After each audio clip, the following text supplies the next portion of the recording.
Hey guys, welcome to day 7 of the Charity First Handicapping Challenge.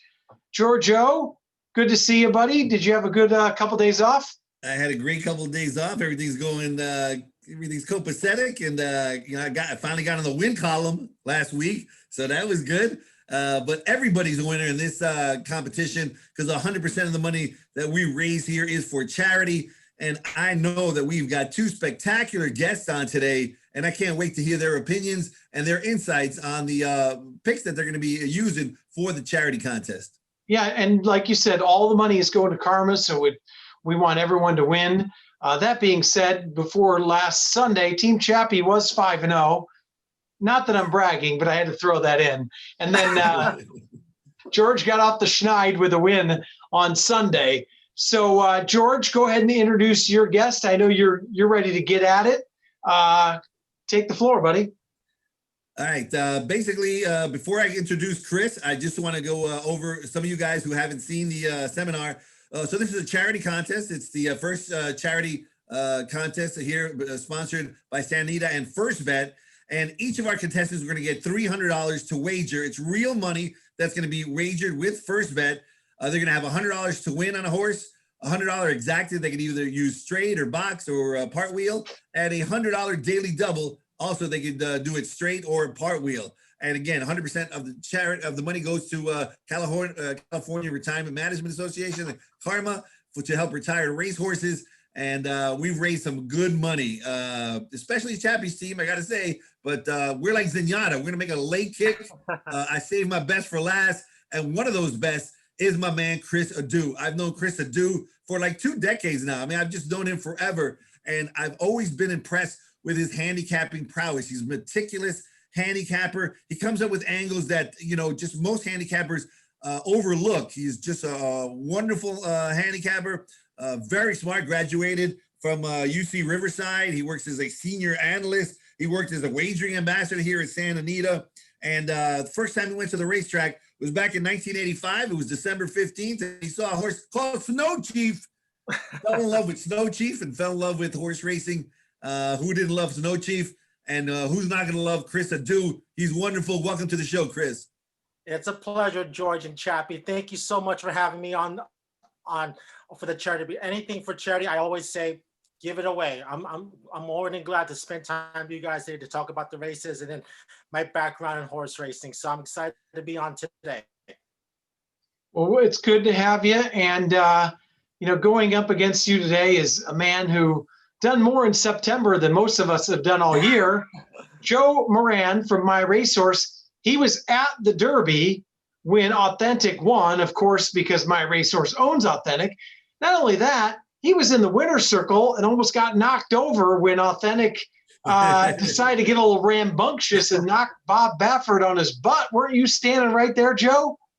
Yeah, I was right there. Thankfully, I showed off my quickness on my feet and got out of there pretty quick. There's a couple clips, and you could see me booking out of there pretty fast. So at least I showed I have a little pep in my step. Now, if you haven't noticed, it's been very warm. We've actually finally got some cooling off for a couple of days. Joe, I'm assuming you're here at Santa Anita. This is the first cloud cover. I'm sure it'll burn off later that we've had probably since what? April, other than when we had the smoke cover from the fires. So it's actually like low to mid 70s. Feels very nice today, doesn't it? Yeah, it was probably one of the nicest mornings here in a while. So it was nice to get a little cool morning. Santa Anita, it's always known to be a little cool early on in the morning when you first get here. But once that sun gets out, you'll be burning up quick. So it was nice to have a little extra cloud cover today. Well, Georgie, you want to get the ball rolling here? I know everybody's waiting for the picks, and let's, most importantly, like you said, we want to make some dough. Yeah, that's right. This is all about making money for charity and having fun. This is a fun seminar, and hopefully we'll guys entertain you at least for the next half hour. Come on, Chris Adu, you got $100 to win. Where are you going and why? Yep. So in today's 7th race, which is a $40,000 claimer going 6 furlongs for straight 3-year-olds. One of my favorite angles in horse racing has to deal with class droppers, specifically horses that are competing against tougher older horses, and then they're dropping in class to face their own age group, especially if they come out of very highly rated or tougher races. And that profile fits number 8, Howbeit. Howbeit's last three dirt sprints were in the Las Barrera behind Collusion Illusion, behind Smiling Tiger, no, in the Smiling Tiger behind Vertical Threat, and then last time out at Santa Anita ran behind that very fast gate to wire winner Brickyard Ride, who earned an 88 Buyers speed figure. Those in his last start, he had when he gets non-winners of 1 older horses. Today, he drops in back for a claiming price for the first time since his second start, and from older back into 3-year-old straight company. So to me, with that edge against that class edge, dropping in class, I just think Howbeit gets the $100 win bet. Number 8 in the 7th race. All right, race number 7. Chris Dude's going with number 8 for our man Doug O'Neill, who didn't start the meet on fire, but he's starting to pick it up. And of course, he's one of the best trainers on the circuit. So excellent wager. We're going to bring some money to Karma by betting $100 to win on number 8 in race 7. Chappie? All right, Joe. So after Chris whiffed on Howbeit, why don't we see what we're going to do? What's your play for the $100 win bet? Perfect. Yeah, I'm gonna put the pressure on right off the bat. We're gonna go with horse number 3 in the first race, which is a state bred main special weight going a mile on the turf, and I'm gonna go with Chipper for the Mark Glatt barn. Mark Glatt's been a personal trainer for my family, so I know him well. I follow a lot of his horses. This was a horse, first time out. Mark Glatt is generally not one to have a horse cranked up, ready to go. This horse ran very well first time out, debuting him 6.5. He came back. Did not run great in a stake race, but I thought it showed a lot of confidence of him coming back in that stake race. Had a little bit of a layoff after he came back and ran 3rd. He got a prep race first time on the turf. Pedigree-wise, he should love the turf. As he showed, he ran well in that comeback race on 5 furlongs on the turf. You get Pratt sticking aboard, which I think is a great sign. Adding that extra distance at 4-1, I think it's a great play here to start off the day. So, Joe, actually, George, let me give you 4 reasons why we should be way ahead after race 1. First of all, Joe has inside ties to the Glatt barn. Second of all, Mark Glatt's been on absolute fire, as we know. Third of all, this horse is coming off, it's second off of almost a year layoff. Yep. And number 4, Flavian Pratt seems fit to ride right back. So 4-1, absolute gift. 100 to win on that. So we should have a nice comfy lead after race 1. Exactly. So that being said, what are you going to do with your exacta, buddy? Oh, me, I'm All right. starting off the No, George. Perfect. All right, we're going to move on. Carmelita's man is going to kick the crap out of Chipper. It's not even going to be close. Oh, man. Carmelita's man's going to win by 7. My man, Dean Pedersen, is that horse got stopped so badly last time. Yep. You guys go back and watch the replays of that. And I'm telling you what, we're going to be sitting so chilly, Chris, because he's going to be an over going into when we get our first bet. So now we got our second bet. It's just gravy from here. You got a $100 exacta. Who you going with? Yep. So I'm going back to the 7th race, and I'm going to play a $50 exacta box between number 8, Howbeit, and then number 5, Tis Hot and Dusty. So Tis Hot and Dusty exits the same race that Hidden Promise and Drip and Sauce came out of back on August 21st. But when you watch the tape, this horse had a miserable trip. He broke from the rail, broke dead last, spun the field about 2 to 3 lengths at the start, trailed the field early. Then Ruben Fuentes took this horse to the 5-pack, leaving the half-mile pole, and gun him into a 5-horse speed duel with the winner, Hidden Promise, tucked in that pocket trip right on the rail. He actually poked his head in front, turning for home, and was in the fight for it all the way to mid-stretch, and then understandably flattened out late. If this horse gets a clean takeoff today, I think it'll be an easy 1-2 finish between Tis Hot and Dusty and number 8 Howbeit. So for me, a $50 exacta box, 5 and 8. All right, 5-8 in race number 7. So Howbeit, obviously going to be a key race for us and for Karma to make money. We're just going to be piling it on at this point, piling it on. Joe Moran, they're going to have to swing for the fences because we're going to be so far in front. Go ahead, Chappie. You know how friendly this was at the beginning. Now that it's getting down to it, now we're just ripping each other's team apart. It was like, we'd like to welcome all. It's only for it's for charity. We want everybody to win. Now that Joe's gonna lose, let's go. Hey, real quick before we get to our next pick, because George mentioned it. You actually, all three of you guys did. We'll start with Chris and then go to Joe. Angle wise, some of your best angles. I noticed you talked about trips already. What are some of the tools you use as far as, are you big on replays? Do you use XPTV for workouts? Chris, what are some of the things you use in your handicapping that's kind of sets you apart? Yeah, so pretty much I use three basic tools for handicapping in Southern California. Number one, which has been consistent since the days I've been betting on horses, is Formulator. Because I had to store all my notes, look through all because before Formulator, I used to have this notebook of all the newspaper charts, and I used to circle every horse I used to come out and win. So now with Formulator, everything's on the computer. So that's number one.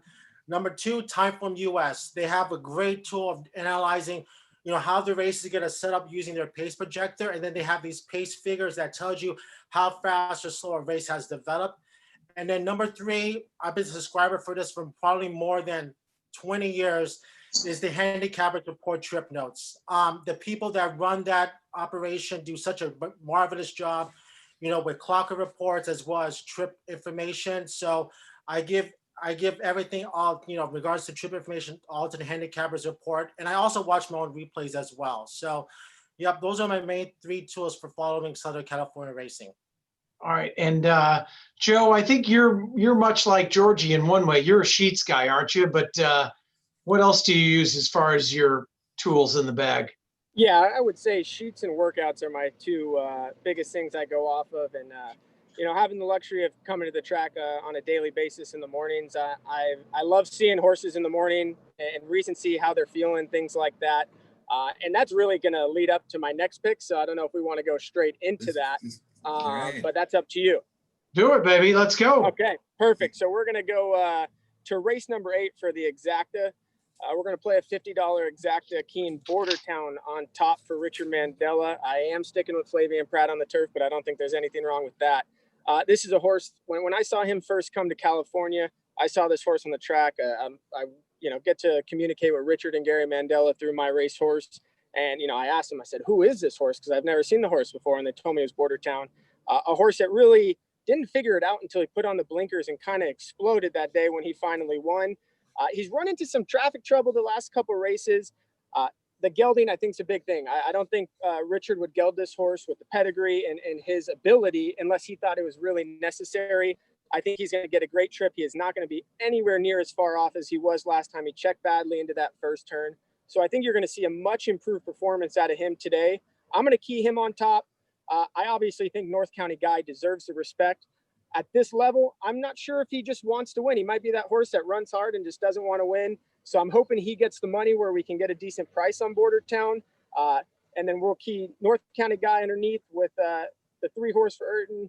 I hope I say this right. Maestro Derte and, Rispoli hopping aboard. So horse, I've played him a lot of times. He's fooled me a lot because I don't think he wants to win either, but he just runs on every time. He gives you that effort. So I think to finish up the Exacta, I'm going to keep it kind of simple there, but hopefully we can hit it a bunch of times. I like it. So by the way, I don't know if I'm going to jinx here, but I've been a big fan of Border Town for quite some time. Yeah. Big turn of foot. And I think that horse has got a lot of talent. So in race number 8, $50 Exacta, 5 over the 3-4. George, before we move on, you've got a chicken, I think, in the side of your picture there. What the heck is going on with that? Look at that. Well, look at that. You got the chicken, and it's to remind people that we got a great promotion. Obviously, fans can't come to the track right now because of COVID, but you can still be in the winner's circle. Just go to santanita.com/cutout.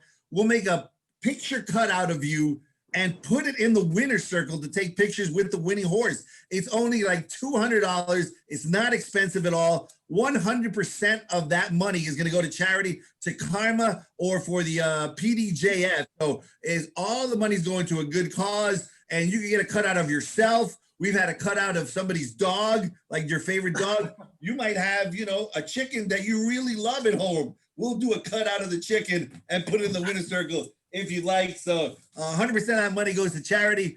And it'll be fun to see yourself in the winner's circle, which obviously, Joe, unfortunately, once Chappie jumped aboard Bordertown, he's like an anchor. You're just gonna go, it's just gonna go, bam, you're done. Oh, You're man. done. We are gonna crush today, Chris. Unbelievable. But before we get to Chris's daily double pick, I also want to mention a tremendous promotion on one of the new bets we have here that is quickly becoming a fan favorite. It's the Golden Hour Pick 4. It starts, it incorporates the last two races of Santa Anita. So maybe you want to use Bordertown, I don't know, you know, and the last two races of Golden Gate. On first bet, if you bet it on first bet, you're going to get $10, up to $10 for free in that bet. So if you bet the Golden Hour Pick 4, $10, if you lose, you're going to get the $10 back. If you bet, let's say $100 into the Pick 4, you're going to get $10 back as well. So it's only going to cost you $90. It's a great promotion. Go to firstbet.com and bet the new Pick 4, the Golden Hour Pick 4, and the Stronach group, everybody is becoming a fan favorite. Chris, we're going to go to you. This is it. This is just to put like the icing on the cake, the cherry on top. The whole cake is made. We've won, but this is just the cherry for karma. You got a late daily double, $100. Oh no, any daily double, $100. Where are you going to go? All right, so we're going to link it up between races 7 and 8. So in race 7, we're going to use those two horses that I mentioned in the exacta box. Number 5, Tis Hot and Dusty, and number 8, Howbeit. No, I'm sorry. Take that back. So we're going to single the 8, Howbeit, in race 7. So race 7, number 8, Howbeit. And then in race number 8, we're going to use two horses. So I'm going to be part of that boat that might ship, that might go down with number 5, Bordertown. But I do have a long shot in this race. Number 7, Musawat. So Musawat, in his last 2 starts, it looks terrible. But those 2 races were actually on the dirt. And this horse is really 0 for 8 on a fast main track. All 3 of this horse's wins were on the turf. And notably, the last time this horse won was at this distance on this track, back on New Year's Day earlier this year with Rispoli.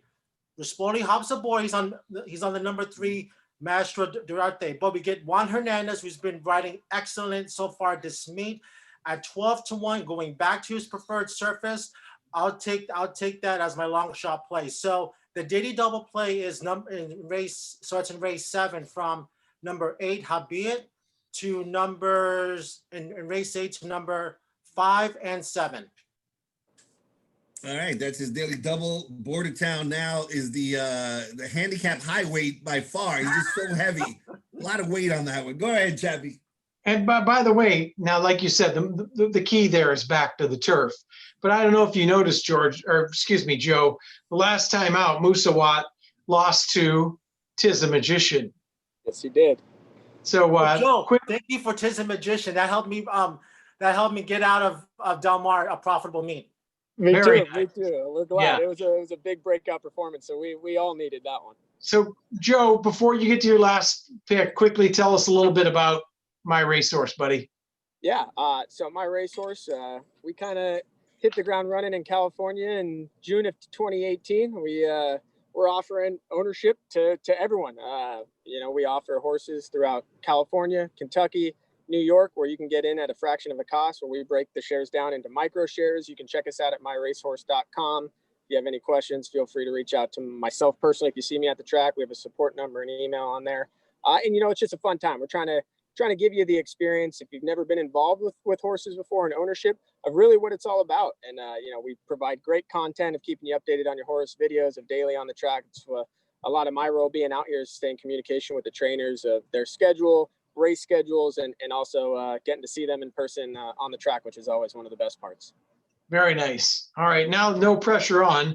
According to George, they're up by thousands. What are you going to do with our double here, buddy? Yeah. Well, the great part is they're going to have to wait a while to make those thousands, and all they got to do is lose one race. So I'm pretty confident right now, because if they don't hit, I'm going to be jumping up and down. But they're going to be cashing it in if they win. So I'm going to take us back to race 3 to start my double. We're going to key Bounty of Gold here for Jonathan Wong in race 3. I did not like this horse whatsoever last time, and he really came back to bite me. But I don't think there's much speed in this race, and showing the speed that he showed last time, I don't think they're going to do anything else but really kind of go and try to take that commanding lead from the rail. I don't think the race is that tough. I'm not jumping up and down with confidence with this horse, but if he can rebound to that last effort, I think he's going to be in good shape in this race. Race 4, this is where I'm going to kind of take a stand with some prices. I'm going to look to the 6 and the 7 After Midnight for Carla Gain and Juan Hernandez. As Chris mentioned, Juan Hernandez has been riding great, especially on the turf. He's getting these horses to relax so well on the lead. It's really impressed me. I've had horses up at Golden Gate. We've used Juan before, but I got to tip my cap. He's just doing a phenomenal job.